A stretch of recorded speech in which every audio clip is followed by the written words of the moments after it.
the White Prison. Would you sign a contract promising that for the next 6 months, even if you suffered a heart attack, appendicitis, or were on the verge of death, no one would come to save you? This isn't a reality TV survival game. It is the grim reality for the Winterover residents at the Amundsen Scott South Pole Station. When the last plane departs in February, the doors to the continent officially slam shut. Those left behind are locked in an eternal darkness, where temperatures can plummet to +80 degrees Celsius, so cold that if you threw a cup of boiling water into the air, it would turn to ice before hitting the ground. But the real enemy isn't the cold. It's what is silently happening inside their brains. Antarctica in winter is effectively another planet. The sun vanishes entirely, leaving behind an unbroken night and a lethal white desert. Every year, elite scientists volunteer to stay, believing that high-speed internet and a full pantry make this a simple test of patience. But technology cannot shield the mind from psychological hibernation. As the months of darkness drag on, the human brain begins to power down. Even while awake and working, their cognition starts to freeze. They forget common words, lose the ability to focus, and begin to drift through the base like listless ghosts. This phenomenon is known as Winterover syndrome. Without sunlight to stimulate the pineal gland, and as T3 hormone levels in the body drop, human awareness begins to freeze. Imagine your brain as a computer that is slowly lagging. Researchers have documented residents sitting motionless, staring at a white wall for hours, without a single thought passing through their heads, a state called the Antarctic stare. But it gets worse. Long-term isolation leads to the third quarter phenomenon. This is the point where you've been there long enough to be exhausted, but the day of return is still too far away for hope. In the cramped confines of the station, a colleague's minor habit, like the sound of chewing or the way they set down a mug, can become the spark for deadly rage. The line between a civilized scientist and a psychotic break becomes razor thin when your entire world is reduced to a steel box in the middle of a void. Those who return from an Antarctic winter often say they left a piece of their soul on the ice. Their stories prove that humans are creatures of connection and light. Without them, we quickly unravel from within. It leaves us with a question. In our modern lives, as we increasingly lock ourselves in digital comfort zones and detach from the natural world, are we accidentally putting our own brains into a psychological hibernation? Are you truly living, or are you just existing in power saver mode because you're too afraid of the darkness outside? The Arctic Ghosts. Imagine commanding a 19th century spacecraft. You have powerful steam engines, reinforced iron hulls, a library of 1,200 books, and enough food to feed 129 men for 3 years. You believe you are unstoppable. Then, you vanish. No message, no survivors. For 170 years, the world scoured the Arctic for answers. But what they found wasn't just a shipwreck. It was a macabre scene of madness, perfectly preserved mummies, and a dark secret no one wanted to admit. In 1845, Sir John Franklin led a Royal Navy expedition on 2 of the most advanced ships of the era, HMS Erebus and HMS Terror. Their mission was to find the Northwest Passage, the legendary shortcut between oceans. This was the pinnacle of British imperial pride. They even packed silver cutlery and early cameras, believing that technology and civilization would easily subdue the Arctic ice. To the public, it was a grand excursion for gentlemen. The Arctic, however, doesn't care for silver spoons. Within a year, the ships were locked in a frozen grip, but the true traitor was hidden inside their sealed rations. Lead from poorly soldered tin cans leaked into the food, poisoning the 129 men daily. It didn't just rot their bodies, it systematically dismantled their sanity. Archaeology has since revealed a macabre trail, survivors dragging heavy lifeboats across the ice, filled with useless luxuries, like curtain rods and slippers, the hallmark of a brain failing to function. Modern archaeology has reconstructed a horror story. Mummies found on Beachy Island were so well preserved by the frost they looked almost alive, but hair analysis revealed lead levels dozens of times higher than normal. When Franklin died and hope withered, the remaining crew made a suicidal choice: abandon ship and walk hundreds of kilometers across the frozen wasteland. They dragged heavy lifeboats filled with useless items like curtain rods, slippers, and silk handkerchiefs, classic symptoms of the cognitive decline caused by lead poisoning. And then came the darkest chapter. Cut marks found on the sailors' bones later confirmed a truth the British Empire once vehemently denied: cannibalism. In their starvation and madness, these proud royal soldiers were forced to consume their own comrades just to survive a few more days. It wasn't until 2014 and 2016 that the wrecks of the Erebus and Terror were finally found on the seabed, sitting like ghosts guarding the final secrets of a doomed expedition. The Franklin expedition is a brutal lesson in human limits. It shows that sometimes the things we trust to protect us, our technology or our wealth, can become the very chains that drag us into the abyss. The fake planet. Would you trade 520 days of freedom for a diet of freeze-dried food and 4 metal walls, even knowing that you could walk out the door and go home at any moment? This isn't a virtual reality game. It's the voluntary hell of scientists participating in fake Mars missions. They are locked in a glass cage in the desert, severed from all direct contact with their families, just to answer one question: will the human brain break before it ever touches the red planet? Conquering Mars is humanity's greatest dream, but there is a barrier larger than any rocket: time. A round trip takes at least 2 years. To prepare, NASA and other space agencies have built fake Mars habitats on Earth, from bunkers in Moscow to remote volcanic slopes in Hawaii.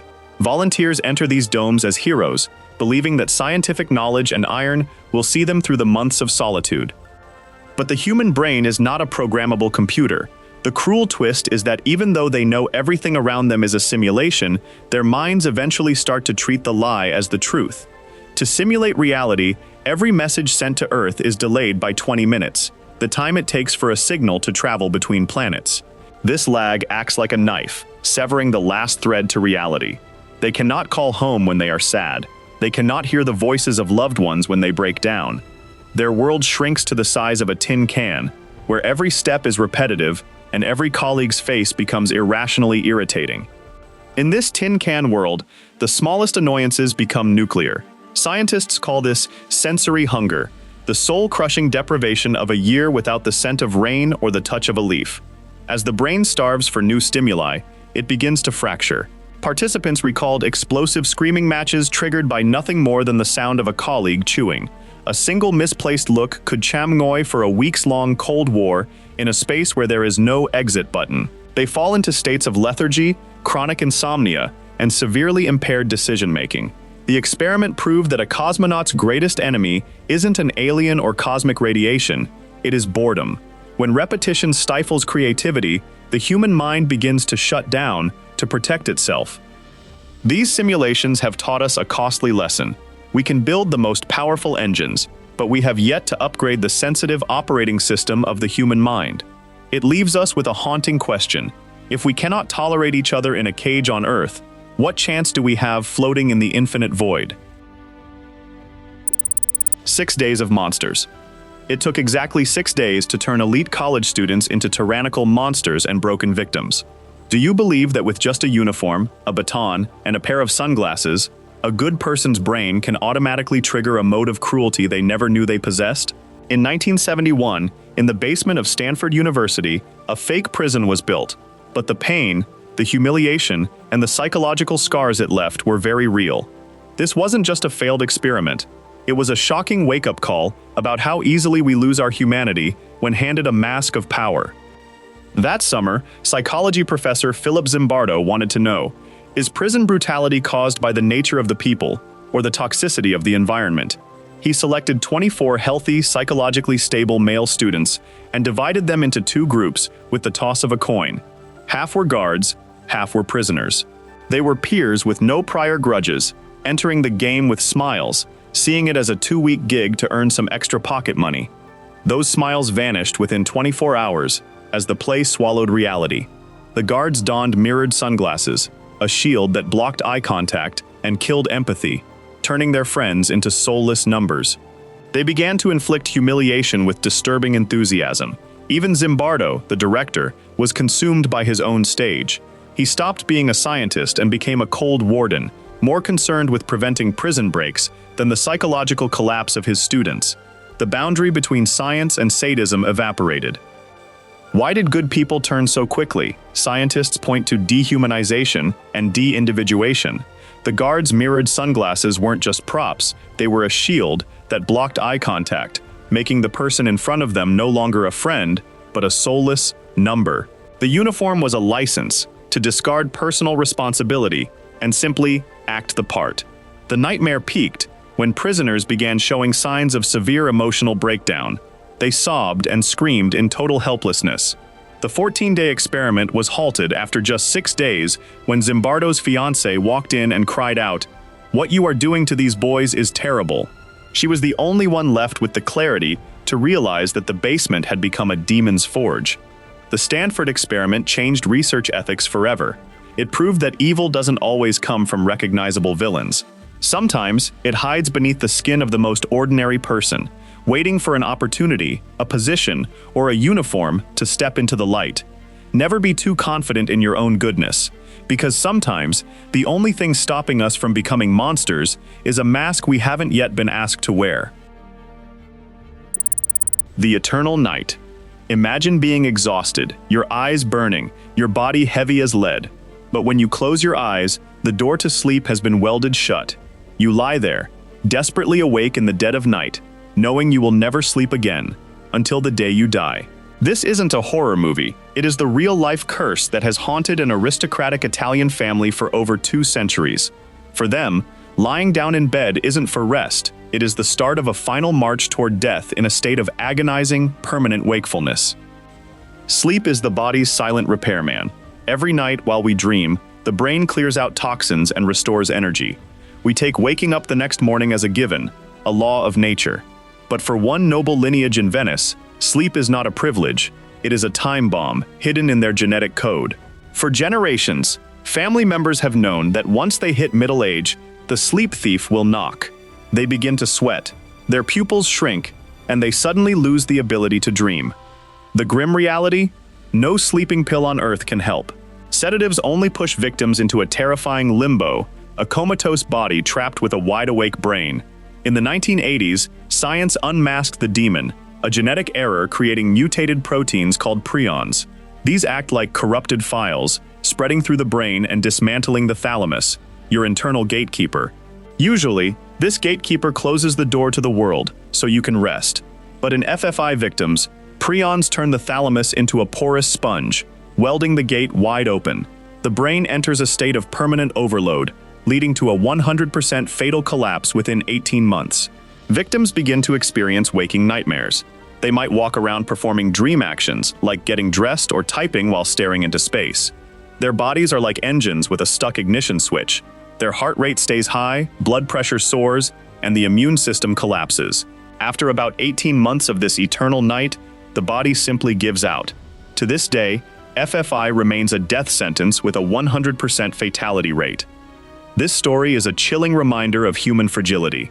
We can conquer oceans and space, but we are helpless against a microscopic protein in our own heads. It leaves us with a thought. Perhaps life's greatest gift isn't wealth or power, but the simple ability to close your eyes and fall asleep each night. Do you cherish the moments you get to power down, or are you voluntarily keeping your eyes open for the trivial, forgetting that sleep is the final border keeping you sane? The lost civilization. What would you do if I told you that you could own an entire ancient city, complete with giant pyramids and magnificent temples, for the price of just $50? This wasn't a real estate scam. It was the strangest transaction in history, made by John Lloyd Stevens in 1839. Deep in the suffocating jungles of Central America, he paid that pittance for a piece of land locals considered worthless. But as he and his artist friend Frederick Catherwood hacked through the vines, they didn't find dirt. They found an empire screaming in silence. They had rediscovered Copán, one of the most brilliant Maya cities lost to time. In the early 19th century, world history was an incomplete puzzle. People believed grand monuments belonged only to Egypt, Greece, or Rome. To Europeans and Americans of the time, Central America was just a green ocean of primitive tribes and wild jungle. Rumors of giant stone cities were dismissed as the tall tales of drunks or dreaming missionaries. The world had slammed the door on the American past, until these two explorers decided to step into the green hell. The most incredible twist wasn't that they found temples, but how they convinced a skeptical world. While Stevens used his sharp pen to describe cities as if they had been abandoned only yesterday, Catherwood performed a different miracle. He used an optical device called a camera lucida to sketch the ruins with millimeter precision. His drawings were so vivid and honest that no one could call them a work of fiction. For the first time, the public saw intricate stone columns and mysterious hieroglyphs that no scholar of the time could decode. Imagine the shock to the 19th century mind. Catherwood's drawings were like photographs from the past sent to the future. He drew under brutal conditions, shivering with malaria, attacked by swarms of mosquitoes, and watching the humidity rot his paper. Together, they proved a truth that shattered every prejudice. These structures were not built by Egyptians or mythical giants. They were the work of an indigenous people with extraordinary intellect, masters of astronomy and architecture. They described the Maya pyramids as stairways to heaven, being strangled by the hands of the jungle. Ancient roots gripped the statues of gods like giant pythons trying to swallow memory itself. Through this perfect marriage of literature and art, they transformed anonymous ruins into a glorious heritage, forcing humanity to rewrite every history textbook. Stevens and Catherwood entered the jungle as curious men, but they returned as the men who changed the map of human history. They showed us that truth is often hidden not by deep forests, but by human bias. It leaves us with a lesson. How many other Maya cities are sitting right in front of us, obscured by our own arrogance? Sometimes, to see greatness, you don't need a microscope.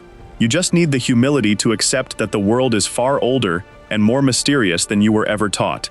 The world is still full of hidden truths and stories that defy belief. If you're ready to uncover more of the most incredible and disturbing mysteries of our history, subscribe to Oddplain. Don't let the next story pass you by. Join us, and let's explore the unknown together. Thank you for watching, and stay curious. Goodbye.